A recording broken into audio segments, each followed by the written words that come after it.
நண்பர்களே, நாம் இன்றைக்கி பார்க்குறது வந்து பார்த்திங்கன்னா மோக்கோ அப்படின்ற பிராண்ட்லேருந்து வரக்கூடிய ஒரு அடிப்பொலியான ஆண்ட்ராய்டு ஸ்டீரியோ தான் இது. பொதுவாக ஆண்ட்ராய்டு செட்டுகள் பொதுவாகவே எல்லாருக்குமே தெரியும். நார்மல் டபுள் டின் செட்டுகளை விட சிங்கிள் டின் செட்டுகளை விட ஆடியோ குவாலிட்டியில் கொஞ்சம் டல்லாக தான் இருக்கும். அது எவ்வளவு ப்ரீமியமான ஆண்ட்ராய்டு செட்டுகளாக இருந்தாலும் கம்பேரிட்டிவ்லி மற்ற டபுள் டின் செட்டுகளை விட இது வந்து கொஞ்சம் குவாலிட்டி குறவு தான், அது உண்மை தான். பட் அதில் எது பெஸ்ட்டுன்னு பார்க்குறப்போ லோ பட்ஜெட்லாம் இதுக்கு முன்னாடி நான் நிறைய பேர் நிப்பான் சொல்லியிருப்பேன். நிப்பான் கொஞ்சம் நல்லாயிருக்குன்னு சொல்லியிருப்பேன். பிளாப்பங்கட் நல்லாயிருக்குன்னு சொல்லியிருப்பேன்.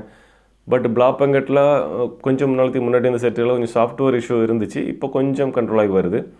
ஸோ இந்த மாதிரி சில செட்டுகள் நான் சொல்லியிருப்பேன். ஸோ அதுக்கு காம்பேட்டிவாக இப்போ வந்து மோக்கோ வந்து இப்போ வேறு லெவலில் போட்டுட்ருக்காங்க.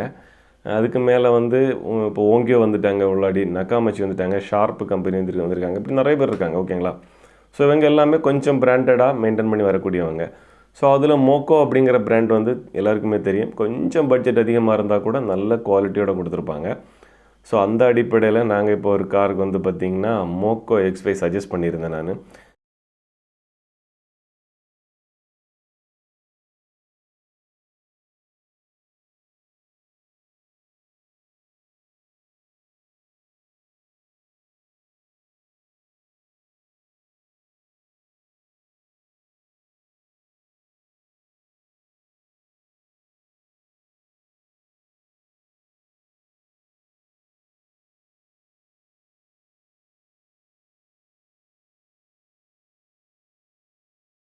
இந்த மோக்கோ வந்து பார்த்திங்கன்னா X5 அப்படிங்கிற மாடல் தான் இது.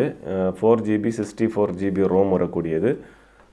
எனக்கு தெரிஞ்சு ஓரளவுக்கு ஆண்ட்ராய்டு செட்டுகளில் நல்ல குவாலிட்டியாக தான் இருந்துச்சு இது. இதில் இன்னொரு முக்கியமான விஷயம் என்னென்னா HDMI அவுட் இருக்குது. ஆடியோ அவுட் வந்து HDMI அவுட் இருக்குது. ஓகேங்களா? நம்ம எதாவது HDMI சப்போர்ட் உள்ள ப்ராசஸரோ இல்லை ஆம்போ எதாவது யூஸ் பண்ணுறதா இருந்தால் HDMI வழியாக நம்ம கனெக்ட் பண்ணிக்கலாம். ஸோ அந்த மாதிரி நல்ல ரீசனபிளான ஒரு செட்டு தான் இது. ஆப்பிள் கார்ப்ளே, ஆண்ட்ராய்ட் ஆட்டோ எல்லாமே ஒரிஜினல் லைசன்ஸ்டு வெர்ஷனாக வரக்கூடியது. அதுக்கப்புறம் 4 ஸ்பீக்கர்ஸுக்கு வந்து 50 வாட்ஸில் இருக்கும். ஓகேங்களா? 4 ஸ்பீக்கர்ஸுமே 50 வாட்ஸில் கனெக்ட் பண்ணிக்கலாம்.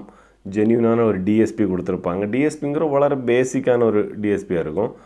HDMI அவுட்டு கொடுத்துருப்பாங்க நான் சொன்னது போல். ஸோ இந்த மாதிரி ஓரளவுக்கு கிளாரிட்டியோட நல்ல தெளிவான செட்டு தான் மோக்கோ X5. மோக்கோவில் இன்னும் பக்கமான மாடல்ஸ் இருக்குது, வேறு பிராண்டுகளும் இருக்குது. நான் அதில் ஒரு மாடல் தான் இதை நான் சொல்கிறேன். ஓகேங்களா? இதில் வந்து OLED ஸ்க்ரீன் அது மாதிரி எல்லா இதுவுமே இருக்குது. பட்டு ஜென்யூனாக கொடுத்துருக்காங்க. இதோட ப்ரைஸ் வந்து 24,990 அப்படின்றது பஞ்ச் பண்ணியிருப்பாங்க. ஒவ்வொருத்தங்க ஒரு ரேட்டில் விற்பாங்க. ஸோ ஒரிஜினலான ப்ராடக்ட் கையில் கிடைக்கிறப்ப அது ஒரு இஷ்யூ இல்லை. ஒவ்வொரு இடத்துக்கு ஒரு ரேட்டில் இருக்கும். அந்த ரேட்டை வச்சு எனக்கு ஃபிக்ஸ் பண்ண முடியலை. அப்போது யாராவது ஆண்ட்ராய்டில் ஓரளவுக்கு நல்ல குவாலிட்டியாக மாட்டணும்னு ஃபீல் பண்ணிங்கன்னா கண்டிப்பாக நீங்கள் இந்த செட்டை ட்ரை பண்ணுங்கள். நல்லா தான் இருக்குது. மற்ற செட்டுகளை கம்பேர் பண்ணுறப்போ கொஞ்சம் அட்வான்ஸாக இருக்குது. இதில் ஒரு மைல்டு டிஎஸ்பின்னு சொல்லி ஒன்று கொடுத்துருப்பாங்க. பட் அது ஒவ்வொரு அட்ஜஸ்ட்மெண்ட்டுமே ரெஸ்பான்சிபிள் பண்ணுது. நீங்கள் என்ன சின்ன அட்ஜஸ்ட்மெண்ட் பண்ணாலும் உங்களுக்கு அதை கேட்குறப்ப அதை ஃபீல் பண்ண முடியுது. ஸோ பர்ஃபெக்டாக ஒர்க் ஆகிற கண்டிஷனாக இருக்குது. ஈக்குவலைசரும் பார்த்திங்கன்னா பர்ஃபெக்டாக கொடுத்துருப்பாங்க. பொறுமையாக உட்காந்து டியூன் பண்ணி எடுக்கணும். ஆக்சுவலி நாங்கள் இதை மாட்டின காரில் இன்னும் டியூன் பண்ணலை. ஒரு அவசரமான சுச்சுவேஷனில் மாட்ட வேண்டியதாக இருந்துச்சு. ஸோ அவங்க அவசரமாக போக வேண்டியது இருந்துச்சு வெளியூருக்கு. ஸோ அவங்க வந்ததுக்கப்புறம் அதை திரும்ப டியூன் பண்ணி கொடுக்கணும். நாங்கள் பொதுவாக ராக் அப்படிங்கிற ஒரு டிஃபால்ட்டான ஒரு ஈக்குவலைசரில் போட்டு கொடுத்து விட்டோம். ஓகேங்களா?